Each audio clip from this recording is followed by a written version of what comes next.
Hi, I'm Derri, and I've read it before.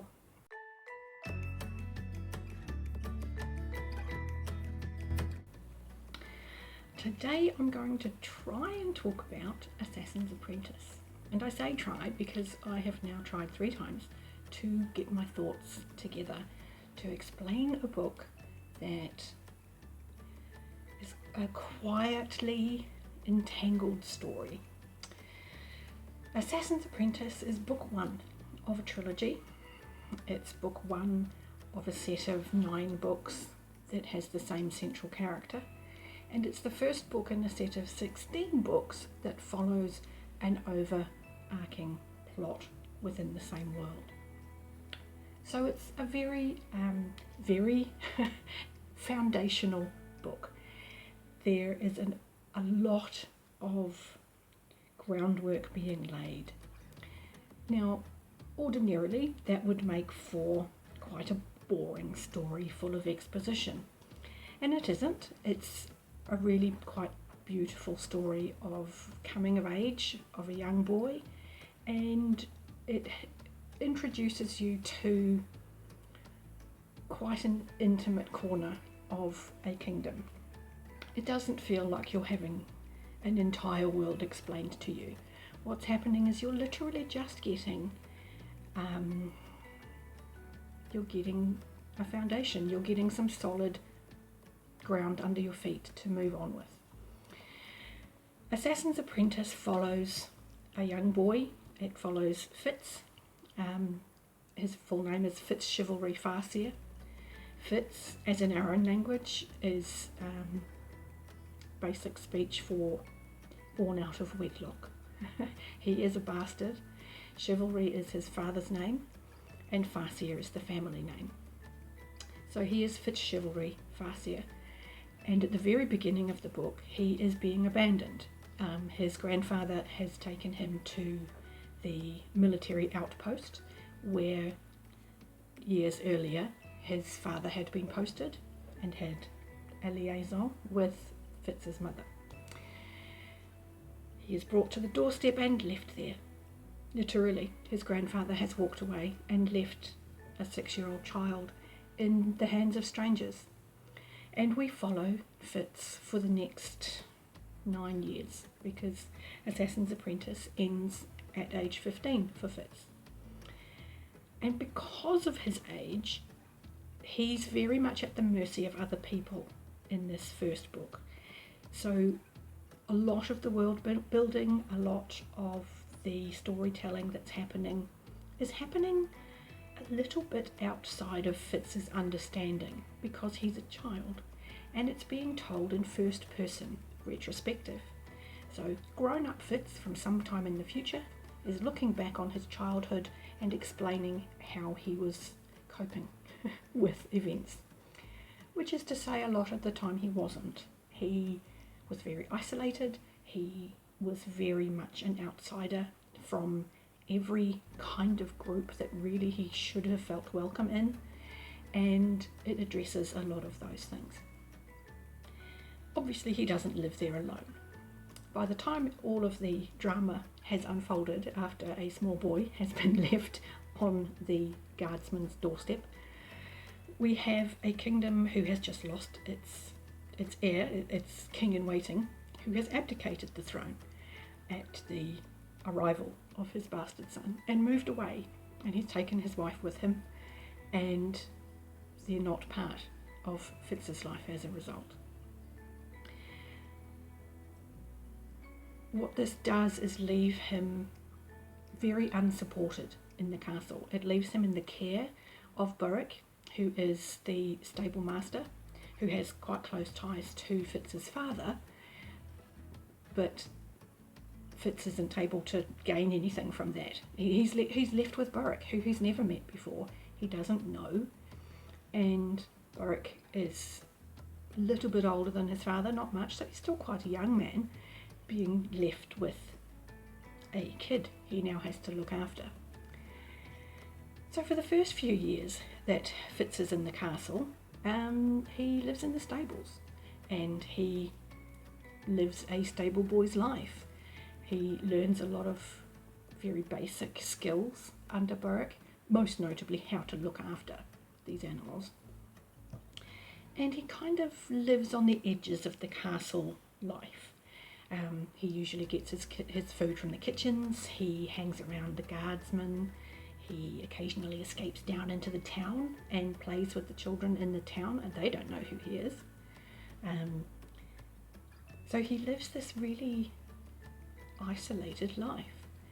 As he gets a little older, he comes to the attention of the king, his grandfather, King Shrewd, and King Shrewd is put on spot and has to decide what he's going to do with this child who is an acknowledged bastard, which makes it a bit tricky to just get rid of him.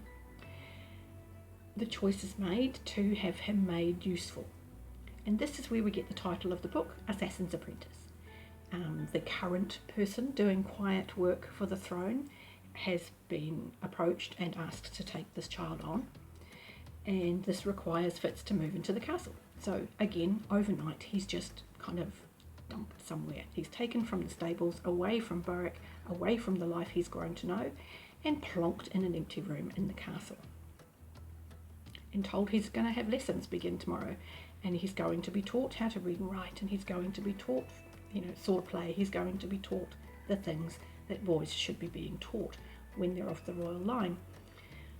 But he's a bastard, so any of the other young royals around don't want anything to do with him. So he remains as much of an outsider as he was before, which is just really sad. And all while that's happening in secret, he's also being taught the quiet work for the throne, because he can't go around announcing that, oh, I'm actually taking lessons with the assassin. That would kind of undermine everything they're trying to achieve there. So he has, at a very young age, he has to learn to be very good at keeping secrets and telling lies and making himself approachable and being able to get information from people without seeming to be fishing for it. And it makes him it alters the way a lot of people see him. During this time, he does get a few missions toward the end of the book as he gets older, and you see his reactions to those. And all the way through, he's being tested for loyalty, and he's being tested for his integrity. No, I don't know that he's necessarily being tested for integrity, but the loyalty is absolutely being tested. And throughout the course of this, we're watching his relationships change and evolve with the rest of the people in the castle. And I've mentioned Burke, who is the stable master, and I've mentioned the king, King Shrewd, his grandfather. Obviously more people live there. We have a very big crowd sort of extras. You've got the kitchen staff, you've got guardsmen, you've got maid servants. There's lots of people about. And you have some very key players. The king, King Shrewd, his wife is very vocal. You never meet his wife in the book because Fitz's existence offends her so much that she will not be in the same room as him. So you never encounter Queen Desire. And very rarely do you encounter her son, Prince Regal. And Prince Regal is the youngest of 3 sons that the king has. Chivalry has moved away with his wife, and Verity, the middle son, is also in the castle, and he doesn't have the same mother as Prince Regal. His mother died some time ago, obviously. The king, well, I say obviously, it possibly isn't obvious, but the king can't have 2 wives at the same time, and in order to have married Queen Desire, his previous wife died. Anyway, that relationship means that the youngest son, Regal, was never as welcome to his older 2 brothers. They'd already formed a unit. Their younger brother was, okay, we have a younger brother. There wasn't the same bond that Shiv and Verity had formed. So there's quite a big difference in how Verity and Regal treat Fitz, even though we don't encounter them very often at all in Assassin's Apprentice. except toward the end. But Verity is sort of offhandedly kind. He doesn't really think too much about it. But he's the most likely to acknowledge the actual familial tie, and Regal actively dislikes Fitz. He goes out of his way to make that be known. And a lot of that comes from his mother, but it develops as that goes along. Also in the castle you've got the Fool, the court jester, if you like. He's a very odd little boy who performs for the king. And you have Shade. Shade is the person who does the quiet work. Shade is slightly older than the king. Shade is quite a hermit. He's quite badly scarred from an accident in his youth, and so he lives very hidden away, very in the shadows, which is all very apt for an apprentice. For an assassin. And he's very focused. He's highly intelligent, and he's had the resources and the time to study whatever he likes for quite a long time before he's asked to take on Fitz. So Fitz has been getting a very odd and eclectic education from everybody. The last properly influential person in his life is the Lady Patience, and she doesn't like court life, and she's thought odd by a lot of people, and she is quite a strange lady, eccentric in the truest sense of the word. And she and her maidservant have come to the castle to make sure that Fitz is getting the benefits he should, as he's entitled to as the son of a prince, because Patience is his father's wife. So we've got a coming of age, we've got all of these strange learning opportunities, and I haven't talked about magic at all yet, and I probably should, because this is a fantasy story and there is magic. In Assassin's Apprentice we're introduced to the skill. The skill is a royal magic, or is deemed to be a royal magic. It's quite prevalent in the royal line, and it's unusual to find it outside of the royal line. And it's a form of mental communication, a sort of a telepathy, sort of mind control, sort of a bit wibbly wobbly. The magics are very blurry around the edges, and this helps, I think, in telling the story. Fitz is a child, he's learning as he goes, we're learning as he does, and as he learns the rules, so do we. And because it's Fitz, and Robin Hobb, as you will learn, tends to not make things easy, he also has a form of magic that's frowned upon, very much the opposite of a royal magic. He has what's called the wit, and the wit is considered dirty magic, beast magic.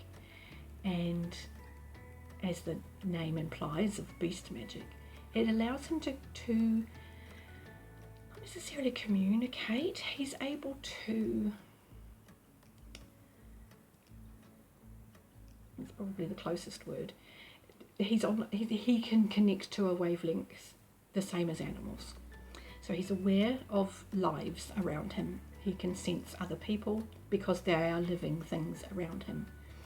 Some animals he can communicate with quite clearly, almost as a conversation with questions, answers, words. Others he can only touch sort of emotionally and kind of impose calm on a stressed animal, or awake panic in a calm one. Other animals, they will just ignore him because he's a human, and why should we pay attention to you? And again, this is a magic that's very blurry around the edges. We don't really know what it can and can't do because it's dirty. So Fitz can't learn from anyone because no one admits to having it. So when he does form bonds with animals, he doesn't know what the limits are. It's very wibbly wobbly. It's a very soft magic system. So there's a lot of very intimate conflicts happening in Assassin's Apprentice, And I think that's where it gains a reputation for being a book that's really slow and nothing happens. And I have to disagree, because a lot happens. They just don't happen in big, exciting, dramatic events. They happen in very quiet, intense moments of understanding or conflict or growth. And because those little intimate, private moments of clarity start to become bigger and start to become more involving of other people and start to become greater. So by the end of Assassin's Apprentice, it's all got very dramatic, and kingdoms are at stake, and it's all very dramatic, and you have to get to the next book, which I will talk about next time. So for now, like and subscribe, and I'm gonna love you and leave you. I'll catch you next time.